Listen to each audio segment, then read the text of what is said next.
कि उच्चारण के आधार पर वर्णों के नाम।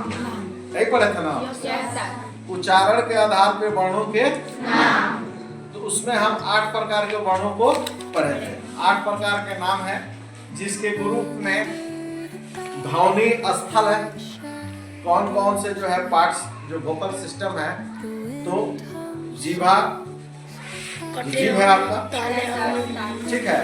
तो वो सब जो है आपके जो पार्ट्स मिलते हैं, संघर्ष होता है, तो आपका साउंड निकलता है, वर्णों का साउंड निकलता है। यहाँ जो है कि आप पहले से जानते हैं कि हमारे पास 5 वर्ग है, कवर, शवर, कवर, कवर और पवर। ये आप जानते हैं।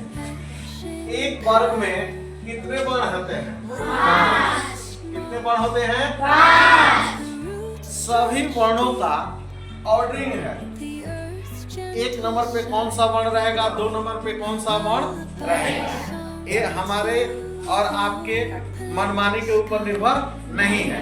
एक पैमाना जो है निर्धारित किया गया है कि क का स्थान किस नंबर पे रहेगा? 1 नंबर। ख का 2, ग का 3, भ का 4, ग का 5। तो ये आपको दिमाग में रहना है, क्योंकि इसका काम जो है ऑर्डरिंग का काम आगे जब हम पढ़ेंगे तो आएगा। इसी से आप निर्धारित कर लेंगे कि किस वर्ण की बात हो रही है। अब जो है, अब इसमें जो है भूसत्व के आधार पर वर्णों के नाम, माने भूसत्व माने भूस माने क्या होता है? जब हम आवाज किसी वर्ण को निकालते हैं, उच्चारण करते हैं, तो उच्चारण करते समय हमारे जो तंत्र है, वोकल सिस्टम है, उसमें कंपन आता है। क्या आता है? कंपन आता है। तो ये जितने वर्ग के वर्ण है, ये 2 विभागों में, तो 2 भागों में बांटा गया है।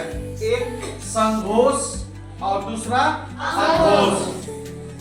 तो आप जान गए कि घोष मतलब कंपन, तो यहाँ है संघोष, यानी कंपन के साथ वाले वर्ण। वैसे वर्ण जिसका उच्चारण किया जाता है तो स्वर तंत्रियों में, यानी वोकल सिस्टम में क्या होता है?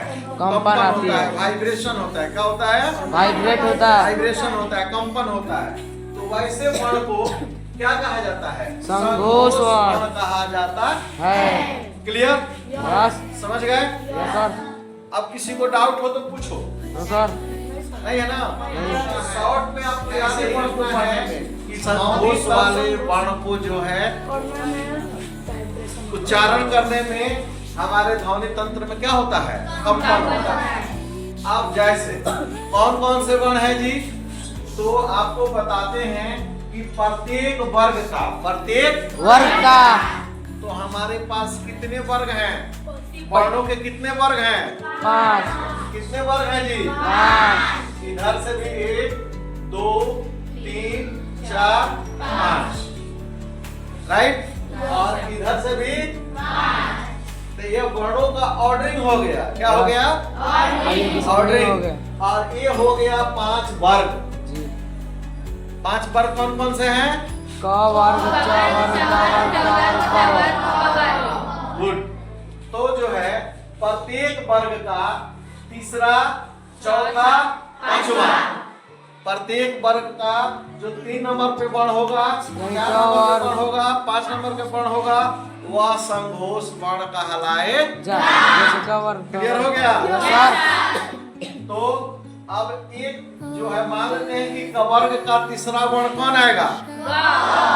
चौथा, पांचवा, चबर का चबर का, ठीक है। अब इसके उच्चारण आप कर रहे हैं तो आप महसूस करते होंगे कि आपके जो है सिस्टम में कंपन हो रहा है। कंपन हो रहा है, तो ये संघोष वर्ण है। क्या है? संघोष वर्ण। अब आघोष वर्ण क्या है?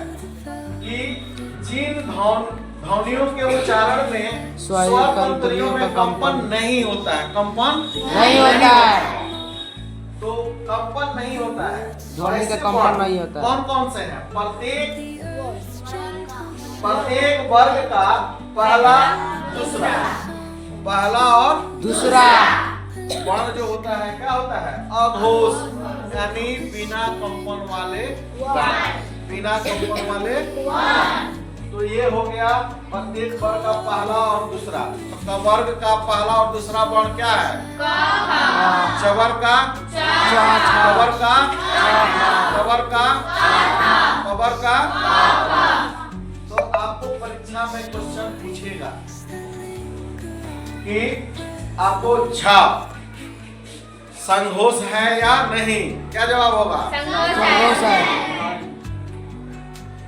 फ संघोष है या अघोष है? क्यों? इसमें कंपन नहीं हो रहा। तो आप दो चीजों को आप जान गए, संघोष और अघोष, ठीक है।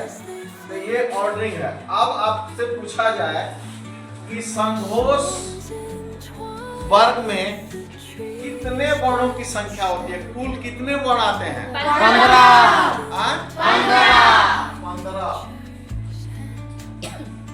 5 गुणे 3 कितना हो गया? 15। उसी तरह आपको अघोष वर्ग में जो वर्णों की संख्या है कितने हैं? 10। 10। 5 गुणे 3। तो बताइए, तो जो ये आपके कवर्ग और ये जितने वर्ग हैं सर्वदूर उसमें की वर्गों है। की संख्या कितनी है? और यहाँ भी कितने हो गए? 15 और 10 कितने हो गए? 25।